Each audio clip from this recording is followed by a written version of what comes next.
सो hey guys, सो आज आप लोग का कॉर्पोरेट अकाउंट्स का एग्ज़ाम्स था, तो चलो एमसीक्यूज़ डिस्कस कर लेते हैं, ठीक है।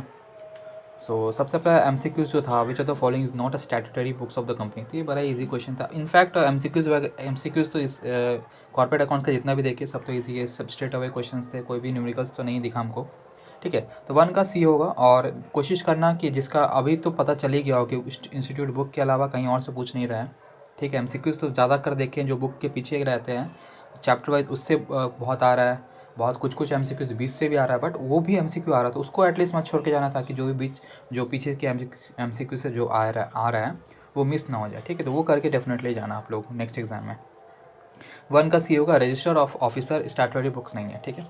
फिर सेकंड आता है बायबैक का। बायबैक किस किस सोर्स से कर सकते हैं, तो हम लोग free reserve, securities premium, and third point था proceed of issue of any share और एनी अदर स्पेसिफाइड सिक्योरिटी। तो इसका आंसर होगा 2 का डी, 1, 2, 3 और 4, ठीक है।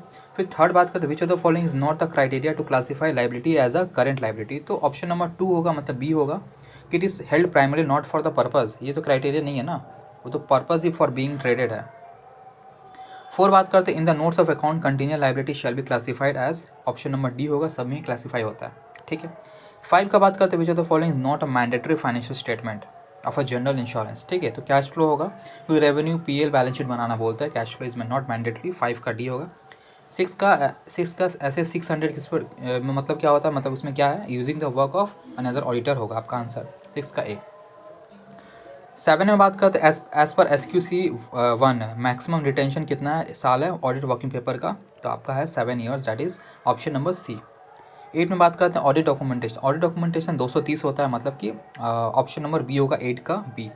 9 बात करते हैं कॉस्ट ऑडिटर का, तो आपको हमें आप लोग कॉस्ट अकाउंटेंट बनने वाले हो, कॉस्ट ऑडिटर का तो हमेशा याद रहना चाहिए 1 2 3 4। 1 में क्या होता है, 2 में क्या होता है, 3 में क्या होता है, 4 में 3 और 4 में हमेशा ये सब चीज़ में डाउट होता है, क्योंकि 3 में सिंपली कॉस्ट ऑडिट रिपोर्ट ही होता है जो कि आंसर है। 4 में वो लोग जमा करता है ROC को कंपनी, वो अलग बात है, बट वो नहीं होगा, 3 होगा, ठीक है।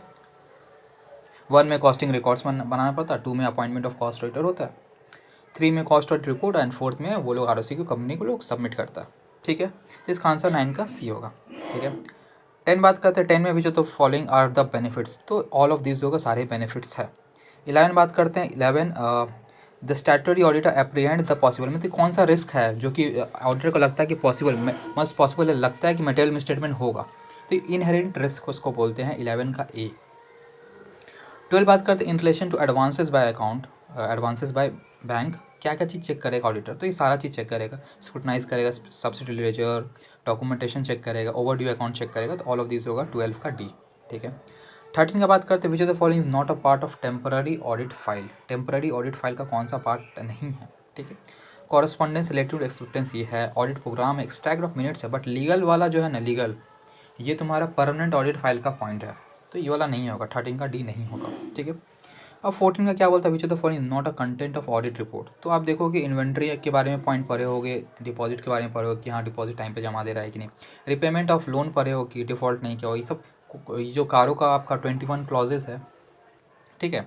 उसमें से डेफिनेटली आपको रिक्रूटमेंट ऑफ एम्प्लॉय नहीं दिखा हो, भले एम्प्लॉयज़ का ड्यूज़ जब PF वगैरह ड्यूज़ वो सब टाइम पे पेमेंट कर रहा है नहीं, ये सब का रिपोर्ट दे सकता देगा के बारे में बोलेगा कॉस्ट ऑडिटर, बट ये रिक्रूटमेंट के बारे में नहीं है पॉइंट, तो 14 का सी होगा आपका आंसर, ठीक है। फाइनल है 15 क्या है, reappointment of cost company auditor, ठीक है। ये सेक्शन 139 सब सेक्शन 9 इसको बोला का आंसर होगा इसका 15 का डी, ठीक है।